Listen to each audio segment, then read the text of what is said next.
Fala pessoal, tudo bom com vocês? Espero que estejam todos bem nesse dia maravilhoso.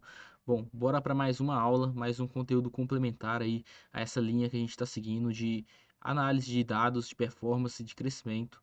Então, tudo aquilo que traz aquela visão, aquela projeção de crescimento para o seu negócio. E se você, como bom especialista de marketing, tem que entender disso, você tem que entender sim de estratégias de marketing, de campanhas, de tráfego, de rede social, de conteúdo, mas também principalmente de negócio, porque muito provavelmente você vai estar lidando com o negócio do seu cliente ou com o seu próprio negócio também que você vai estar desenvolvendo, se eventualmente você buscar desenvolver algum projeto, um site, uma loja virtual, um negócio físico, é bom que você saiba fazer boas projeções, saber desenvolver bons projetos, ou possivelmente criar um serviço novo, né, um produto novo que você for lançar, você precisa fazer projeções, principalmente se você vai buscar adquirir clientes, né, e é sobre isso que a gente vai falar hoje, uma aula sobre projeções. Uma frase muito bacana que eu ouvi nesse meu tempo de mercado é que o remédio para a ansiedade é o planejamento de longo prazo. Então, vamos aprender hoje a fazer bons planejamentos, né? A sair um pouco daquela diferença do que é nosso desejo, do que é um bom planejamento, uma boa projeção. Beleza? Então, bora para a tela aqui. Bom, pessoal, vamos lá. O que eu quero explicar para vocês hoje é a grande diferença entre uma planilha que aceita tudo e uma planilha baseada em dados. A planilha que aceita tudo é aquela planilha que você faz tudo aquilo que você deseja, né? Tudo aquilo que você vai buscar atingir e você vai até se esforçar para buscar atingir aquele resultado, só que ele não é totalmente realista, né? Ele é baseado no quanto você acredita que você vai conseguir. Então, isso é baseado em desejo, é o que está aqui para a gente poder comparar. Agora, um forecast ele é uma previsão, ele é baseado em dados, ele é baseado em números que você já alcançou, que você acredita que serem mais alcançáveis e realistas. Então, essa é a grande diferença. Você vai saber quanto você teve de resultado após determinado período, né? Após um ano de projeto, você sabe o que você alcançou, quantas vendas você teve, quais são os seus indicadores, quanto você teve de churn, quanto você teve de nova receita. Enfim, isso vai ser muito mais alcançável do que você se basear apenas no que você busca atingir. Então, para você ter uma ideia, eu trouxe aqui uma projeção de um forecasting para a gente analisar alguns cenários. Cenário A, cenário B, cenário C e o que influencia cada um destes cenários.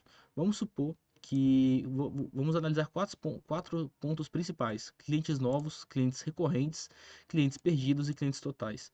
Vamos supor que nesse primeiro período, que seja um mês, que seja um quarter, você teve 100 novos clientes, você adquiriu 100 novos clientes. Seu time de vendas fez uma aquisição ou você gerou essa demanda via o seu CAC, né, via tráfego pago, você adquiriu esses 100 novos clientes. E aí, você teve 400 novos clientes recorrentes, né? Vamos supor que a sua base já tenha essa quantidade, e você perdeu 50 clientes. Vamos supor que nesse período você perdeu 50 clientes. Com quantos você terminou? Se você tinha 400, você adquiriu 100, ficou com 500, perdeu 50, você terminou o período com 450 clientes totais. Ótimo, né? Legal. Agora vamos para um cenário B. Imagina que você iniciou esse período com 40 clientes. Você adquiriu 40 novos clientes e você já tinha os mesmos 40 clientes na base, né? Então, uns pouco nesse período aqui você já tinha isso. E aí você perdeu 50. Com quantos clientes você ficou? Se você tinha 400, adquiriu 40, vai para 440, perdeu 50, você ficou com 390 clientes totais. Essa foi a quantidade que você ficou. Legal. Aqui você, se comparado um período com o outro, você não cresceu, né? Você decresceu. Então, houve um decréscimo aqui de crescimento. Aqui, agora analisando o período C, vamos supor que você adquiriu 100 clientes, então você teve uma aquisição grande também. Você já tinha 400 na sua base, e aí você ficou com 500 clientes. Só que aqui você perdeu 150 clientes, então você tem um churn de 150 clientes. Com quanto você ficou? 350, né? 400, 500, 500 menos 150, 350 clientes totais. Então, o que que a gente pode analisar desse período? Bom, qual que é a conclusão que a gente pode tirar daqui? A primeira é que aqui a gente realmente ficou no negativo, né? Então nós não tivemos uma boa taxa de crescimento e que basicamente aqui a gente teve uma aquisição legal, teve uma aquisição bacana, mas a gente não teve uma boa retenção, então aqui a gente perdeu muitos clientes. Então nem aquisição, nem uma alta retenção é a resposta, porque aqui, por exemplo, eu eu não adquiri clientes, aqui eu adquiri só 40. Então eu perdi o mesmo tanto que eu perdi aqui no período A, mas aqui eu não adquiri clientes. Então, o melhor cenário é o equilíbrio entre os dois. É eu ter uma grande aquisição e uma alta retenção, né? Um baixo churn, né? Ou seja, uma alta retenção. E assim eu consigo ter um cenário melhor. Então, todos os meses a gente precisa continuar aumentando nossa aquisição e mantendo um churn baixo. Esse é o conceito principal do marketing. E acredito que seja isso que você deva estar olhando quando você for estar trabalhando com o seu cliente. Você tem que sim ajudar ele a adquirir novos clientes, mas você trabalhar com ele para que ele retenha os que ele já tem e não perca os que ele já tem.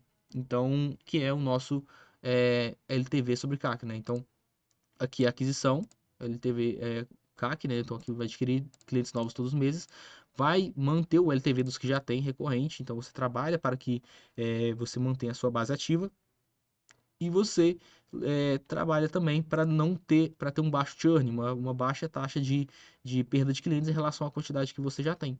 Então, quanto menor o churn, maior o maior o CAC, maior o crescimento do seu negócio. Ponto importante, pessoal, é sobre o churn. É sempre importante vocês ficarem atentos porque esse cliente cancelou. Quais foram os motivos das perdas. E analisar o que pode ser feito, né, para tirar de aprendizado ali, para que não se repita e não aconteça de novo.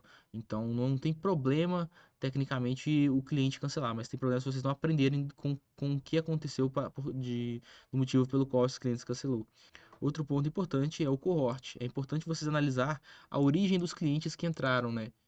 Quais foram os canais? Veio do Google, veio do Meta? Eram mais homens, eram mais mulheres? Era classe social A, B ou C?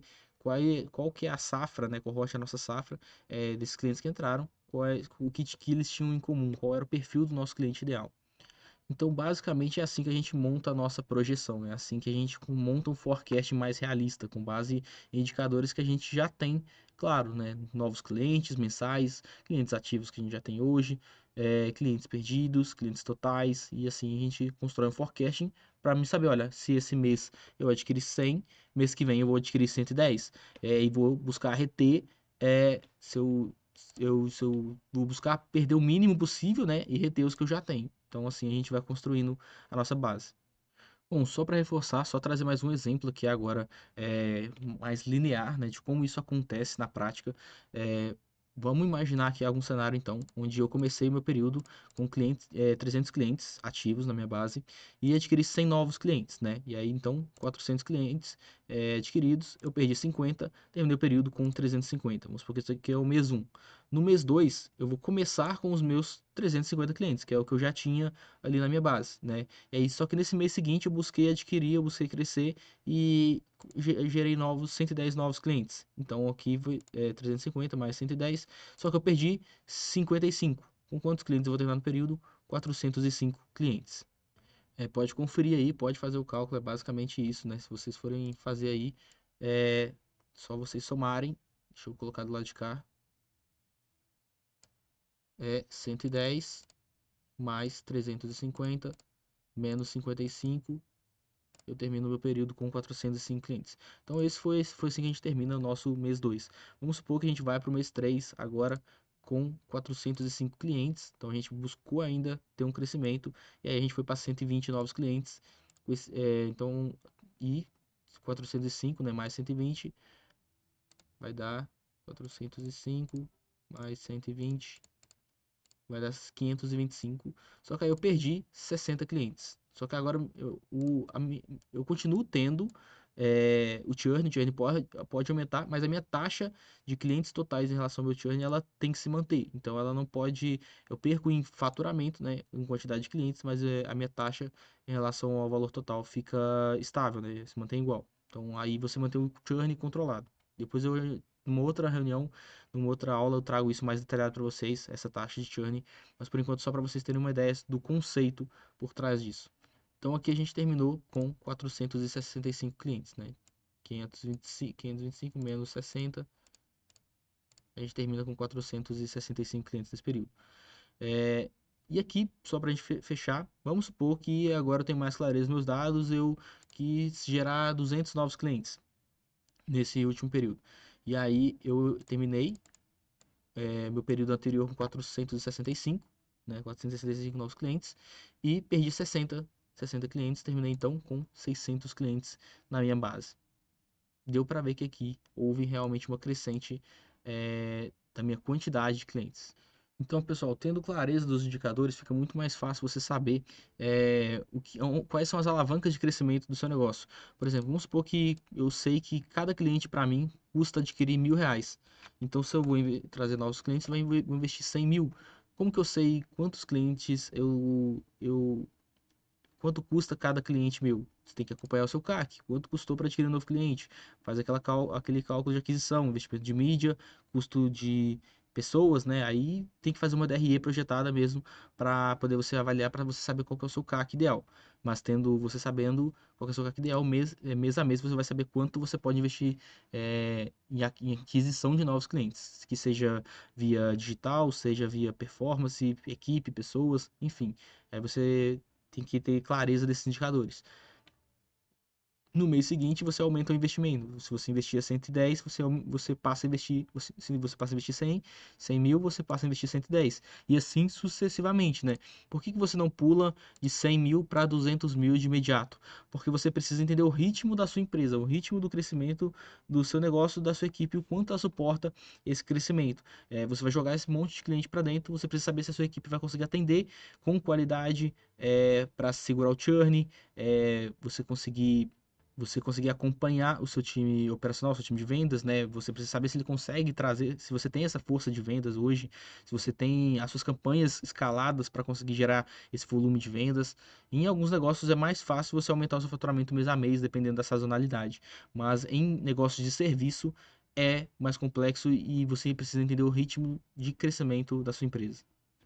Um bom exemplo que eu já ouvi em alguns treinamentos é como se fosse correr uma maratona. Basicamente, você tem que entender o seu ritmo. Você começa na sua máxima velocidade e vai entendendo como que você consegue se manter de forma consistente durante todo o percurso. Não é simplesmente você decidir, eu vou correr toda a maratona e vou só sair correndo e vou alcançar e vou terminar a corrida. Não é simples assim, né? Você não sabe o quanto você consegue correr mantendo o mesmo ritmo, qual que é a sua máxima velocidade num ritmo constante. Então, é assim que a gente vê todo crescimento de uma empresa ou de um projeto seu pessoal. Você precisa saber qual que é o máximo que você consegue colocar de energia e qual que é a sua velocidade e capacidade. Beleza? Então espero que tenha ficado claro para vocês. Se ficou alguma dúvida, comenta aqui embaixo. Se você gostou desse vídeo, curta, comenta, compartilha, manda para alguém que precisa ver isso. É, e é isso, pessoal. Se ficou algo que precisa melhorar, pode comentar aqui embaixo também. Tamo junto, contem comigo. Foi um prazer trazer esse conteúdo para vocês.